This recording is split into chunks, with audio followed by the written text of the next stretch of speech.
I'm in my final year of a degree in fine art in the Crawford College of Art and Design in MTU. And in my time at Crawford, I've moved towards a practice that's more related to sculpture, and I'm looking at issues surrounding the female body and representation. And I feel like that's something that art has a real power to do, is to represent different groups that might not be quite so visible or represented on a large scale. So I've really enjoyed my time studying artwork, and hopefully when I graduate, I'd like to continue kind of that practice and continue trying to amplify voices of people that might not necessarily be heard otherwise.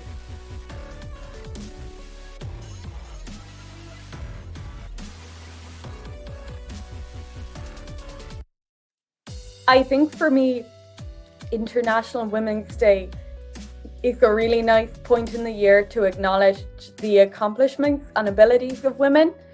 But I think more and more, and more importantly for me, it's the time to acknowledge the injustices and inequalities that still exist on a grand scale and on a more local and personal scale in our communities, between minority groups and to women as well.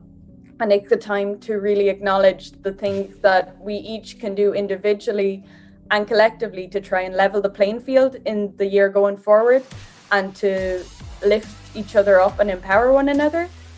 And one thing that really made this evident to me was something I took part in on International Women's Day last year. It was a flash mob organised by the Sexual Violence Centre in Cork, which are an amazing organisation that supports women and men and all victims of sexual assault and offer counselling and amazing services. And I attended that as part of the Cork Feminist Collective and the MTU Feminist Society. The theme of the flash mob was 1 billion rising, and that number 1 billion referred to victims of rape and sexual assault, and it's a global movement to try and bring an end to rape and sexual assault. And what really stood out to me from that experience, and what made me really emotional, was the kind of grassroots movement and the amount of women that were there, like dancing in the rain, to try and support one another and to make this event happen, to draw attention to such an important issue and to support one another. And I think that really embodies what I think International Women's Day should be about, which is uplifting one another and addressing what we each can do to affect real change, because we do have that ability.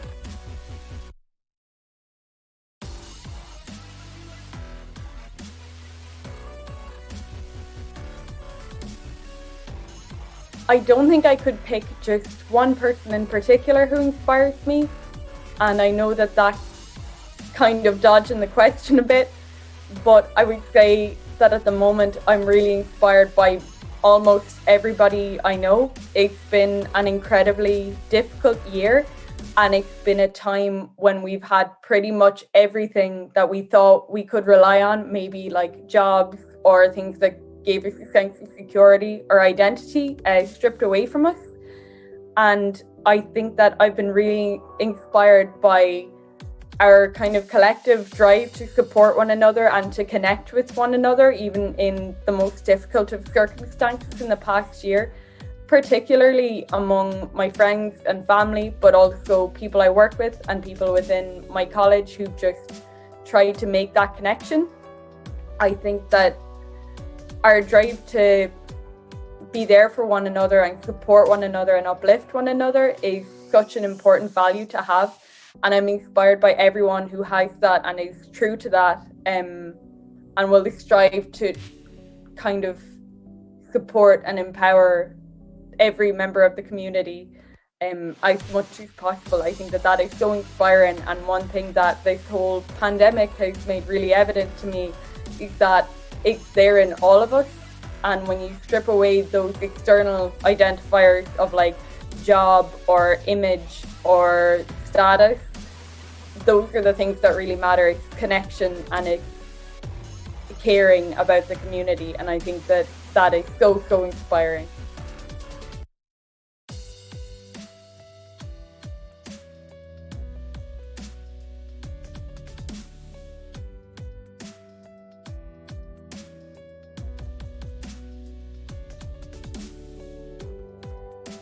So I would say one thing I found very challenging when I was younger, and probably really at the start of my journey in MTU and beginning my degree, was that I really lacked self-confidence, especially as a teenager. And I think that this is something that is a major issue for teenagers and particularly young girls everywhere.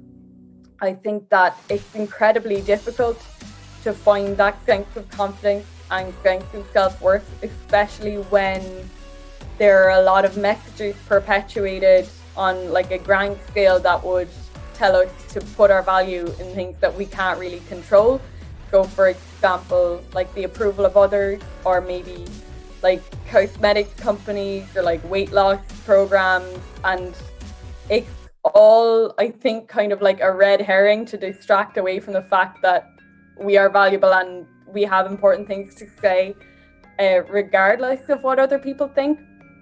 And I was not the most confident teenager and not the most confident 19-year-old starting in MTU, but the experiences that I've had and the people that I've met and the chances that I've taken have really allowed me to grow and to find that value in myself. So for example, I've taken part in things that I never thought I would be a part of. I've been a part of the drama society in first year, and I remember doing our little monologues in the first week and just shaking and feeling so self-conscious, and how much confidence I gained and the friends I made through that experience have been so invaluable, because I realized that we're all here to uplift one another, and the people that matter just want to uplift one another and to hear your voice and hear what you have to say. So I think that sense of confidence is something I'm so grateful for, and something that I really want to be able to foster in other people going forward. But it has been a major challenge for me, and I'm sure for a lot of other young women.